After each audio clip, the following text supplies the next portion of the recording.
पालियम अन्ना रोज तट पर आते हैं। वो मछुआरे हैं, लेकिन यहाँ तमिलनाडु में समंदर से लोगों का गुजारा मुश्किल से हो पाता है।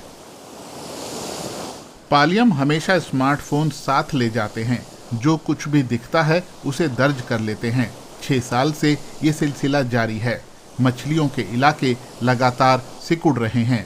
पालियम को पर्यावरण जानकारों से पता चला कि जलवायु परिवर्तन इसकी वजह हो सकता है। मैं समंदर, हवा, आसमान, बारिश, तापमान सब कुछ नोट करता हूँ।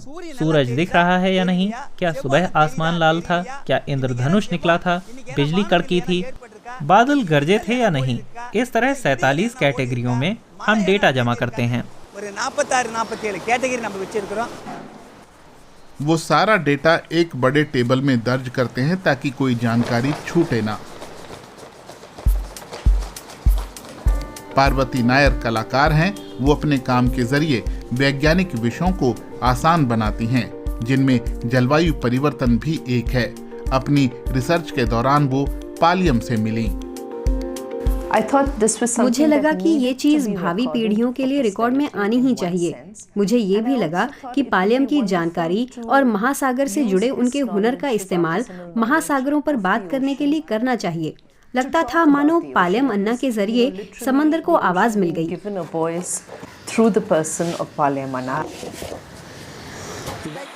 पालियम की कहानी को एक फिल्म में ढालकर उसे उन्होंने अपनी प्रदर्शनी द लिविंग ओशन में दिखाया। फिल्म के जरिए हम लोगों को समझाते हैं कि जलवायु बदल रही है। हम बताते हैं कि पुराने लोग कैसे रहते थे, समय कैसे बदलता गया, जलवायु कैसे बदलती गई। तमाम चीजें इस फिल्म में समझाई गई हैं। जलवायु परिवर्तन पर यह फिल्म लोगों को खुद से सवाल करने को भी प्रोत्साहित करती है। कला आपसे अपनी बात मनवाने के लिए जोर नहीं डालती। कला निर्देश नहीं, सुझाव देती है। कला से दर्शकों के मन में विचार या ख्याल सूझते हैं या उन्हें कोई सूचना मिलती है और बदलाव लाने के लिए वे उस पर अमल करते हैं। चेन्नई के दक्षिणा चित्र हेरिटेज म्यूजियम की प्रदर्शनी में महासागरों पर इंसानी गतिविधियों के प्रभाव दिखाए गए हैं। प्रदूषण, शोर और समंदर का बढ़ता तापमान समुद्री जीवों पर असर डालता है। पार्वती के अलावा दूसरे कलाकारों का काम भी जलवायु परिवर्तन के विभिन्न पहलुओं को समर्पित है। रीफ और ओशंस फॉरेस्ट नाम से 2 प्रस्तुतियां हैं, #कलेक्टिव के नाम से। आप जब कला प्रस्तुतियों को देखते चलते हैं तो पाते हैं कि वे खुद ब खुद बदल रही हैं। एक तरफ आपको एक स्वस्थ मैंग्रोव पेड़ दिख रहा है या एक स्वस्थ कोरल रीफ दिख रही है, लेकिन आगे बढ़ते हुए आप देखते हैं कि उनके बर्बाद होने से क्या होता है। तो इस तरह हम असर दिखाने की कोशिश कर रहे हैं। ये सब देखते हुए मन विचलित हो जाता है। पालियम भी इस प्रोजेक्ट में अपनी पहली कला प्रस्तुति के साथ शामिल हैं। उन्होंने फिशिंग नेट से कलाकृति बनाई है।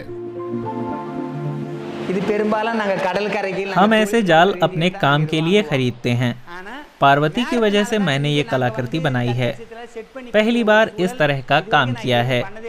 पहली ही कोशिश में काफी अच्छी बन गई। उन्हें अच्छा लगा और मैं भी बहुत खुश हूँ।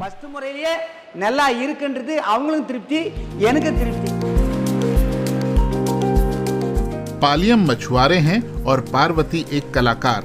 यूं तो दोनों अलग अलग छोर पर हैं, लेकिन बदलाव लाने और जलवायु परिवर्तन की ओर ध्यान खींचने की अपनी साझा इच्छा के चलते एक साथ खड़े हैं।